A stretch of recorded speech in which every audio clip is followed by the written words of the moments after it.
हाँ छात्रों, देखिए मैंने आपको 2 चर वाले रैखिक समीकरण का अध्ययन कराना प्रारंभ किया था। तो मैंने उनके जो बेसिक जानकारी थी वो बता दिए थे, और उसमें से कुछ जो दैनिक जीवन से संबंधित उदाहरण थे उनको भी बता दिया था। आज अपना प्रश्न है, एक नाव 10 घंटे में धारा की प्रतिकूल 30 किलोमीटर तथा धारा के अनुकूल 44 किलोमीटर जाती है। 13 घंटे में वह 44 किलोमीटर धारा के प्रतिकूल एवं 55 किलोमीटर धारा के अनुकूल जाती है। तो धारा की चाल और नाव की शांत जल में चाल हमें ज्ञात करनी है। तो जरा देखिए, ऐसे प्रश्नों में ये बहुत ही महत्वपूर्ण प्रश्न है। इसी से संबंधित प्रश्न आपके 6 नंबर में जरूर आता है। तो देखिए करना क्या होता है इसका सलूशन, कि सबसे पहले जो पूछा जाए उसी को मान लेते हैं। माना धारा की चाल x किलोमीटर प्रति घंटा तथा नाव की चाल y किलोमीटर प्रति घंटा है। अब देखिए, धारा की विपरीत दिशा में बहने पर और सामान्य यानी अनुकूल दिशा में बहने पर नाव की चाल में क्या अंतर हुआ, कुछ इस प्रकार से समझेंगे। धारा की दिशा में नाव की चाल, धारा की दिशा में नाव की चाल देखिए क्या होगी बेटा, क्योंकि धारा और नाव दोनों एक ही दिशा में है, तब उनकी जो चाल होगी वो जुड़ जाएगी। x + y किलोमीटर प्रति घंटा हो गई। अब बेटा धारा के विपरीत दिशा में नाव की चाल, दिशा में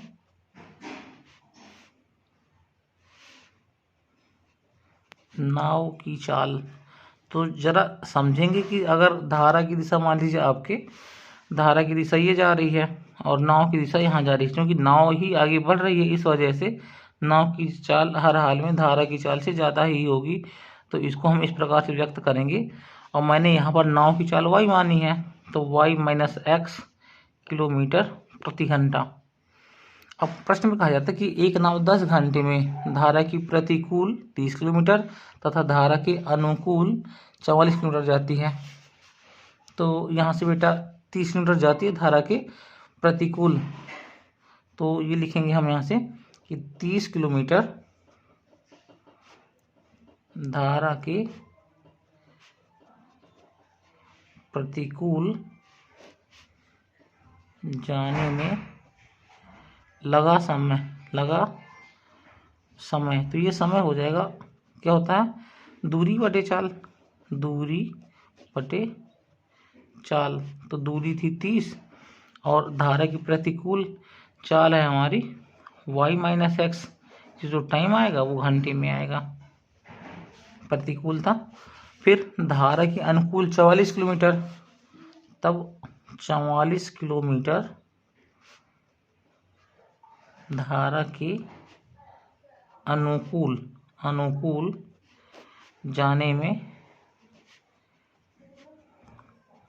लगा समय। वो समय फिर वही दूरी बटा चाल करके आएगा। तो दूरी थी 44 किलोमीटर की, चाल है अनुकूल है, तो x + y जी घंटे में आया। अच्छा, अब चूंकि 10 घंटे में धारा की प्रतिकूल और अनुकूल चाल के लिए कहा गया है, तो इन दोनों समय का जो योग हुआ वो 10 घंटे के बराबर आएगा। ये हो जाएगा आपका इस प्रकार से। कैसे बेटा, कि 30 बटे y - x और प्लस 44 बटे y + x कर दें। x + y को y + x कर दिया मैंने। ये 10 घंटे, ये हो गया आपका पहला समीकरण। अब दूसरी शर्त क्या है बेटा, दूसरी शर्त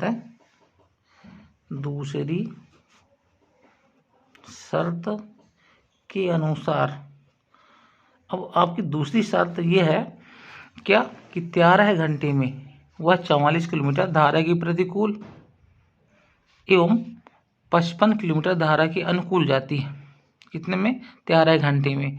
तो देखिए अब अनुकूल के लिए क्या करेंगे कि एक्स प्लस वाई धारा की चाल और नाव की चाल दोनों जोड़ करके फाइनल चाल बन जाएगी। और प्रतिकूल के लिए चूंकि नाव आगे जा रही है और नाव की चाल मैंने वाई किलोमीटर प्रति घंटा मानी है, तो इनकी जो मानक चाल होगी वाई माइनस एक्स किलोमीटर, ये मैंने पहले ही डिफाइन कर रखा है। तो देखिए इसको मैं डायरेक्ट इक्वेशन बना के कैसे रख देंगे कि 44 किलोमीटर धारा की प्रतिकूल जाने में 44 बटा वाई माइनस एक्स, ये हो जाएगा आपका यहाँ से, ये हो जाएगा 44 बटे वाई माइनस एक्स और प्लस क्या था इसमें है 55 किलोमीटर धारा के अनुकूल जाने में, तो हो जाएगा 55 बटे वाई प्लस एक्स, कितना था 13 घंटे का टाइम लग रहा था। ठीक, अच्छा अब क्या करें, अगर हम ये मान लिया यहाँ से कि चूंकि 1/x-y और 1/x+y थोड़ा सा अलग टाइप का लग रहा है, तो मैं इसको ऐसे मान लूँगा कि माना 1/y+x का मान यू ले लिया, कॉमा 1/y-x का मान v ले लिया। तो ये जो समीकरण बनेंगे हमारे, अब जहाँ पर 1/y+x या फिर कहीं पर x+y भी लिखा है 1 में, तो उसका मान u है और 1/y-x का मान v है। तो ये जो मेरा समीकरण बनेगा नंबर 1 का, वो हो जाएगा 30v प्लस 44 u हो गया, और ये हो गया 10 के बराबर।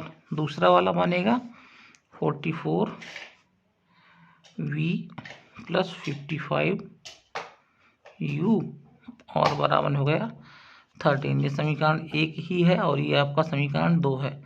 तो जरा देखिए, अब हमें 2 समीकरण प्राप्त हो गए और इन समीकरणों में से हमें कोई ना कोई एक चर u हो या फिर v हो, उनको बराबर करके हमें यहाँ से एलिमिनेट करना होगा। किस प्रकार से कि अगर मैं समीकरण मान लीजिए पहला और दूसरा है, तो अगर मैं समीकरण इसमें कर लिया जाए 5 का गुणा और इसमें कर लिया जाए 4 का गुणा, तो देखिए क्या रिजल्ट मिलेगा। तो यहाँ से हो जाएगा, यहाँ से इसमें मैं कर रहा हूँ 5 से गुणा और इसमें मैं कर रहा हूँ 4 से गुणा। तो जब 5 से गुणा करेंगे, पूरे समीकरण में करना होता है, तो ये हो जाएगा 150v और प्लस 220u इक्वल टू 50, ये बन गया आपका नया इक्वेशन। इसमें अब 4 से करना है हमें, तो ये हो जाएगा हमारा 4 से करना है, तो ये बनेगा मेरा जा करके 40 किलोमीटर प्रति घंटा। तो यहाँ से देखेंगे, तो देखिए इनमें से इसी प्रकार से इस इक्वेशन में जो है आपका दूसरे वाले किससे करें, 4 से करें, तो ये हो जाएगा आपका 4 चौको 16 और 4 चौको 16 17, ये v हो गए। इसमें बेटा 4 पंचे 20 और 4 पंचे 20 2 22, ये हो गया। इसमें हो जाएगा 13 चौको 52, इस प्रकार से। अब इनको हम सॉल्व करेंगे, तो सॉल्व करने के अनुसार हमें ये प्राप्त हो जाएगा। यहाँ से कैसे, देखिए भाई घटा दिया जाए इनमें, तो माइनस कर दिया जाए, ये भी माइनस कर दिया जाए, यहाँ पर साइन पर प्लस का था, माइनस कर दिया जाए, ये भी माइनस कर दिया जाए, तो बेटा ये कैंसिल हो जाएगा। और यहाँ पर क्या बचेगा मेरा, ये हो जाएगा हमारे पास जा करके माइनस में, ये हो जाएगा कितना बेटा, कितना 6 ये हो जाएगा और 2 यहाँ हो जाएगा, ये हो गए v, और यहाँ पर माइनस में आ जाएंगे 2 करके, तो v इक्वल टू हो जाएगा -2 अपॉन -26, यानी ये हुआ 1/13। कितना हुआ, ये 1/13 प्राप्त हो गया अपने को। ठीक, अब यहाँ से ये मान किसी में भी एक में रख दिया जाए, तो देखिए जरा ये मान प्राप्त हुआ। अब इस मान को मैं इनमें से किसी भी एक में रख रहा हूँ, जैसे इसमें रख दूँ, इसका था v का मान है ये, तो v का मान यहाँ पर रखने पर ये हो जाएगा u के लिए ठीक। तो ये था मेरे पास 30v